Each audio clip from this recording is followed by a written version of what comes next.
Postpartum ഡിപ്രഷന് പല പേരുകളുണ്ട്. Post natal depression എന്ന് പറയാം. പാർട്ടം എന്നുള്ള വാക്കിന് ചൈൽഡ് ബർത്ത് എന്നാണ് ലാറ്റിനിൽ അർത്ഥം.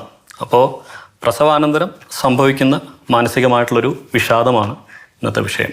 നമ്മൾ മെഡിക്കലി ഇതിനെ ഡയഗ്നോസ് ചെയ്ത് കൺഫേം ചെയ്യേണ്ട ഒരു സ്റ്റേജാണ് പോസ്റ്റ്പാർട്ടം ഡിപ്രഷൻ. ഡെയിലി തന്നെ അമ്മയ്ക്ക് ഭയങ്കര വിഷമമായിരിക്കും, വിഷാദരോഗം, ചൈൽഡിൻ്റെ അടുത്തുള്ള അറ്റാച്ച്മെൻറ്റ് കുറവായിരിക്കും. പിന്നെ നമുക്ക് കാണുന്ന ചൈൽഡിനെ ചിലപ്പോൾ സ്വന്തമായിട്ട് ഉപദ്രവിക്കാനും തോന്നും, ചൈൽഡിനെ അവർക്ക് തന്നെ ഉപദ്രവിക്കാനുള്ള ടെൻഡൻസി തോന്നാറുണ്ട്. ഇതാണ് ഇതിൻ്റെ മെയിൻലി ഐഡൻറ്റിഫൈങ് മാർക്കേഴ്സായിട്ട് പറയുന്നത്. പിന്നെ ഇത് ഐഡൻറ്റിഫൈ ചെയ്യാതിരിക്കാനുള്ള ഒരു റീസൺ എന്ന് പറയുമ്പോൾ ചിലപ്പോൾ ഈ ചൈൽഡിനെ നോക്കുന്നത് തന്നെ ഒരു സ്ട്രെസ്സായിട്ട് ബാക്കിയുള്ളവർക്ക് കാണുമ്പോൾ ഇത് ഫീൽ ചെയ്യും. മേ ബി അതുകൊണ്ടായിരിക്കും ഇവരുടെ ഈ പേഴ്സണാലിറ്റി അല്ലെങ്കിൽ ഈ ലക്ഷണങ്ങൾ ഇങ്ങനെ കാണുന്നതെന്ന് ബാക്കിയുള്ളവർ വിചാരിക്കാം. ഇതിൻ്റെ ഒരു തോത് നമ്മൾ ഇവാലുവേറ്റ് ചെയ്യുകയാണെങ്കിൽ നാഷണൽ ആവറേജിനേക്കാളും ഹൈ ആണ്.